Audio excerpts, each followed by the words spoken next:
బేతాళ కథ. చంద్రశేఖరుడి కథ.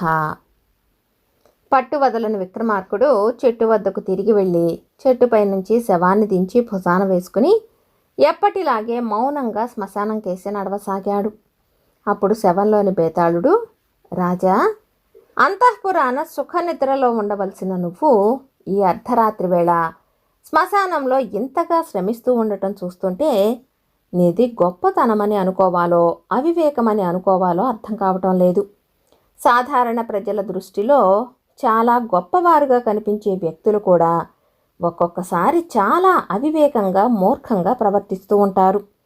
ఇందుకు ఉదాహరణగా ఒక కవి రాజు గురించి చెబుతాను, శ్రమ తెలియకుండా విను అంటూ ఇలా చెప్పసాగాడు. పూర్వం కౌశాంబి దేశంలోని ఒక మారుమూల గ్రామంలో చంద్రశేఖరుడనే యువకుడు ఉండేవాడు. అతను శాస్త్రాలన్నింటినీ అధ్యయనం చేసినవాడు కానప్పటికీ ఏ విషయం మీదనైనా చక్కటి ఆసు కవిత్వం చెప్పగలిగేవాడు. చంద్రశేఖరుడు ఒక పేద బ్రాహ్మణుడి కొడుకు. అతడి కవిత్వం విన్న చాలామంది అతన్ని కౌశాంబి రాజైన విజయభూపతి దగ్గరకు వెళ్ళమని, అక్కడ తప్పక రాజాశ్రయం దొరుకుతుందని సలహా ఇచ్చారు.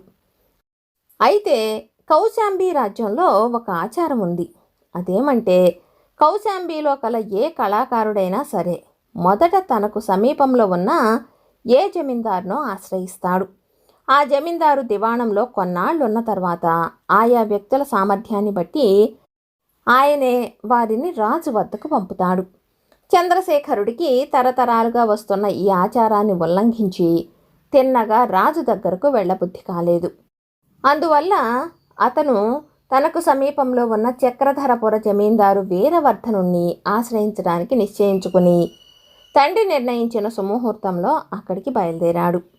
చంద్రశేఖరుడు వీర్యవర్ధనుడి భవంతి చేరేసరికి అక్కడ అంతా గగ్గోలుగా ఉంది. ఇది చూసి నివ్వెరపోతూ అక్కడున్న వారిని సంగతేమిటని చంద్రశేఖరుడు అడిగాడు. వీరవర్ధనుడి ఏకైక కుమార్తెకు నెల క్రితమే పెళ్ళయింది. భార్యతో సహా ఇంకా అత్తవారింటనే ఉన్న కొత్త పెళ్లి కొడుకు ఆనాటి ఉదయాన తోటలో తిరుగుతూ పాము కాటుకు గురై మరణించాడు. అది సంగతి. సరిగ్గా తాను ఇంటి నుంచి బయలుదేరిన సుముహూర్తమే ఇక్కడ నూతన వరుని మరణ ముహూర్తమైందని విన్న చంద్రశేఖరుడికి అక్కడ క్షణకాలం కూడా నిలవబుద్ధి కాలేదు. తిరిగి స్వగ్రామానికి తిరిగి వచ్చాడు. నేను పెట్టిన ముహూర్తం నీకు అచ్చి రాలేదు అంటూ బాధపడ్డ చంద్రశేఖరుడి తండ్రి ఒక వారం గడిచాక సమీరపుర జమీందారు వల్లభరాయుడి దగ్గరకు వెళ్ళటానికి తన స్నేహితుడి చేత ముహూర్తం పెట్టించాడు. తీరా శేఖరుడు అక్కడికి వెళ్ళేసరికి వల్లభరాయుడికి గత మధ్యాహ్నమే ఏదో తీవ్రమైన అస్వస్థత చేసిందని, జబ్బు ఏమిటన్నది అంతుబట్టక ఘనవైద్యులు కూడా తికమక పడుతున్నారని తెలియవచ్చింది. ఈసారి కూడా తన ప్రయత్నం విఫలమైపోవటంతో శేఖరుడు అంతులేని నిరుత్సాహం నిస్పృహలకు లోనయ్యాడు. అతడు ఇంటికి తిరుగు ప్రయాణమై దారిలో కనిపించిన ఒక కొలను నీటితో దాహం తీర్చుకుని కొలను గట్టున ఉన్న ఒక పెద్ద మర్రి చెట్టు కింద చతికిలపడ్డాడు. అలా కొద్దిసేపు గడిచేసరికి ఆ దారిన వెళ్తున్న మరొక బాటసారి కొలను చూసి ఆగి దాహం తీర్చుకుని వచ్చాడు. శేఖరుడు ఆ బాటసారి రాకను గమనించలేదు. తిరిగి తన దారిన తాను పోబోతున్న బాటసారి శేఖరుడి ముఖంలోని విచారాన్ని గమనించి అప్రయత్నంగా ఆగి, అయ్యా, తమరెవరో తెలుసుకోవచ్చునా అంటూ మృదువుగా ప్రశ్నించాడు. ఆ ప్రశ్నతో ఆలోచనల్లోంచి తేరుకుంటూ శేఖరుడు, తెలుసుకోదగినంత గొప్పవాణ్ణి కాదు, ఒక దురదృష్ట జాతకుణ్ణి అంటూ నిర్లిప్తంగా జవాబిచ్చాడు.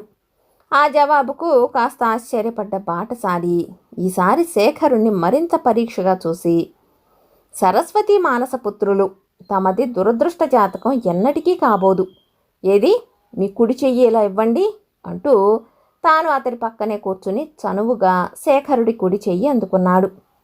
శేఖరుడి అరచేతిలో రేఖల్ని నిశితంగా పరిశీలిస్తూ మధ్యలో కొన్ని ప్రశ్నలు కూడా వేసిన బాటసారి చివరకు ఎంతో ఆత్మీయంగా, 3 మాసాల వరకు మీరు ఎక్కడికి కదలకండి. తర్వాత రాబోయే మాఘశుద్ధ పంచమి నాడు మీ ఊరుకు తూర్పు దిశగా ప్రయాణం చేసి మొట్టమొదట తటస్థపడే జమీందారును ఆశ్రయించండి. మీకు అంతా శుభమే జరుగుతుంది అని లేచి బయలుదేరి శేఖరుడు చూస్తూ ఉండగానే కనుమరుగయ్యాడు. ఒంటరిగా మిగిలిన శేఖరుడు తనకు కలిగిన ఆశ్చర్యంలో నుంచి తేరుకుని నెమ్మదిగా లేచి బాటసారి జోస్యం గురించి తన భావి జీవితం గురించి ఆలోచిస్తూ నడక ప్రారంభించాడు. తూర్పు దిశగా శేఖరుడి గ్రామానికి చాలా దగ్గరలో ఉన్న జమీందారు నరసింహవర్మ. అతడుంటున్న కుగ్రామం కూడా ఆయన జమీలోనిదే. నరసింహవర్మ వయసులో బాగా పెద్దవాడు. 5 భార్యలున్న నరసింహవర్మ తిక్కబుద్ధిని గురించి కథలు జమీ అంతటా ప్రచారంలో ఉన్నాయి. అతడికి అత్యంత రసభరితమైన కవిత్వం వినిపించి ఆ క్షణాన అతని బుద్ధి పెడతిరిగి ఉన్న కారణంగా తాంబూలంలో ఒక్క దమ్మిడి మాత్రం దక్షిణగా స్వీకరించి ఉసూరుమంటూ తిరిగి వచ్చిన కవుల గురించి శేఖరుడు విని ఉన్నాడు.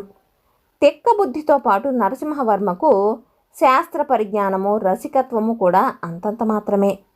ఇల్లు చేరిన తర్వాత తండ్రితో కలిసి బాటసారి పెట్టిన 3 మాసాల గడువు తీరేదాకా దీర్ఘంగా ఆలోచించిన శేఖరుడు చివరకు భగవంతుడి మీదే భారం వేసి బాటసారి చెప్పిన ముహూర్తంలో నరసింహవర్మ దగ్గరికి బయలుదేరాడు. శేఖరుడు వచ్చిన పని విన్న నరసింహవర్మ దివాను, ఈరోజు జమీందారు గారి తండ్రి తిథి, ఆయన ఆ పనిలో ఉన్నారు, సాయంత్రం దాకా ఎవరిని కలుసుకోరు అని చెప్పాడు. ఈ మాటలు విన్న శేఖరుడికి నిరాశతో పాటు రెట్టింపు పట్టుదల కూడా కలిగింది. అతడు దివానును, అయ్యా, సాయంత్రం వరకు ఇక్కడే వేచి ఉంటాను, సాయంత్రం మాత్రం జమీందారు గారు దయచేసి నా కవిత్వం వినేలా చూడండి అని వేడుకున్నాడు. శేఖరుడి ముఖంలోని దైన్యాన్ని, ఆ దైన్యం వెనక మసిపూసిన మాణిక్యంలా ఉన్న తేజస్సును గమనించిన దివాను తను తప్పక సాయం చేస్తానని హామీ ఇచ్చి అతడికి అతిథి గృహంలో భోజనానికి ఏర్పాటు చేశాడు. సాయంత్రం అయ్యింది. శేఖరుడికి జమీందారు దర్శనం మాత్రం కాలేదు. చివరకు చీకటి పడుతూ ఉండగా దివాను వచ్చి, అయ్యా, మీ గురించి జమీందారు గారికి చెప్పాను. ఈరోజు ఆయన తండ్రి గారి తిథి కదా. మా తండ్రి గారికి కవిత్వం అంటే చాలా ఇష్టం. ఆయన తిథి నాడు కవినంటూ ఆశ్రయం కోరి వచ్చినవాడు వట్టి సొంఠ అయినా మా గౌరవనీయుడే. ఈనాటి నుంచి అతడు మన ఆస్థాన కవుల్లో ఒకడైనాడని చెప్పు. అతడికి 1116 పట్టుబట్టలు ఇచ్చి సబహుమానంగా గుర్రపు బండిలో పంపు. రేపటి నుంచి రోజు సాయంత్రాలు వచ్చి మమ్మల్ని తన కవిత్వంతో ఆహ్లాదపరచాలని మా మాటగా చెప్పు అన్నారు. ఆ ఏర్పాట్లు చేసేసరికి కాస్త ఆలస్యమైంది. ఇవిగో 1116, ఇవి జరి అంచు పట్టుపంచలు, బయట తమ కోసం గుర్రబండి సిద్ధంగా ఉంది అన్నాడు. అంతా విన్న శేఖరుడికి క్షణకాలం నవ్వాలో దుఃఖపడాలో తెలియలేదు. చేసేదేమీ లేక అతడు ఆ బహుమానాన్ని తీసుకుని జమీందారు గారికి వందన శతాలు అందజేయవలసిందిగా దివానుకు చెప్పి నీరసంగా గుర్రబండి ఎక్కి తిరుగుముఖం పట్టాడు. ఆ తర్వాత శేఖరుడు దాదాపు సంవత్సరం పాటు నరసింహవర్మ ఆస్థాన కవిగా ఉన్నాడు. వృద్ధ జమీందారు వద్ద కేవలం డబ్బు కోసమే ఆశ్రయించి బతుకుతున్న బోటకపు కవుల సమక్షంలో ఏమాత్రం మనశ్శాంతి లేకపోగా రాను రాను కవిత్వం అంటేనే ఆసక్తి నశించసాగింది. ఇటువంటి పరిస్థితుల్లో శేఖరుడు ఒకనాడు ఏదో కారణంగా బండివాడు రాకపోవటం వల్ల తన గ్రామం నుంచి పద్మనాభపురానికి కాలినడకన బయలుదేరాడు. ఎండాకాలం కావటంతో కొద్ది దూరం నడిచేసరికి దాహం వేసి మార్గమధ్యంలో గల ఒక కొలను దగ్గర ఆగాడు. ఆ సరికే కొలను గట్టుపైనున్న ఒక చెట్టు కింద తలపాగా ధరించిన బాటసారి ఒకడు విశ్రాంతిగా కూర్చొని ఉన్నాడు. కొంచెం దూరంలో మేలుజాతి అశ్వం ఒకటి పచ్చిక మేస్తున్నది. శేఖరుడు దాహం తీర్చుకుని వస్తూ ఉండగా ఆ బాటసారి శేఖరుణ్ణి చూసి పలకరింపుగా మందహాసం చేశాడు. శేఖరుడు కూడా చిన్నగా మందహాసం చేసి అతడికి సమీపంలో కూర్చున్నాడు. అయ్యా, మీరెవరో తెలుసుకోవచ్చునా అని బాటసారి చిన్నగా నవ్వుతూ శేఖరుణ్ణి ప్రశ్నించాడు. ఈ ప్రశ్న వినగానే శేఖరుడికి గతంలో తనకు జోస్యం చెప్పిన బాటసారి అదే ప్రశ్న వేయగా ఒక దురదృష్టవంతుణ్ణి అని తాను జవాబివ్వటం గుర్తుకు వచ్చింది. వెంటనే అతను, నేనొక మానవుణ్ణి, అదృష్టదేవత నా తల్లి, దురదృష్టదేవత నా తండ్రి అంటూ జవాబిచ్చాడు. ఈ జవాబు విన్న బాటసారి ఆశ్చర్యంగా, అదేమిటి అని ప్రశ్నించాడు. శేఖరుడు మృదువుగా, క్షమించండి, ఏదో అనాలోచితంగా మాట్లాడాను. ఇప్పుడు మీ ప్రశ్నకు జవాబుగా ఒక చిన్న కవిత్వం చెబుతాను వినండి అంటూ ఆసువుగా భావయుక్తమైన కవిత్వం చెప్పాడు. దాని సారాంశం ఇది. పొన్నమి వెన్నెల్లో ఒక ఉద్యానవనంలోని పుష్పాలు సువాసనలు వెదజల్లుతున్నాయి. ఆ సువాసనలకు ఆకర్షింపబడుతున్న గండు తుమ్మెదలు పువ్వులలోని మకరందాన్ని తృప్తిగా తాగుతున్నాయి.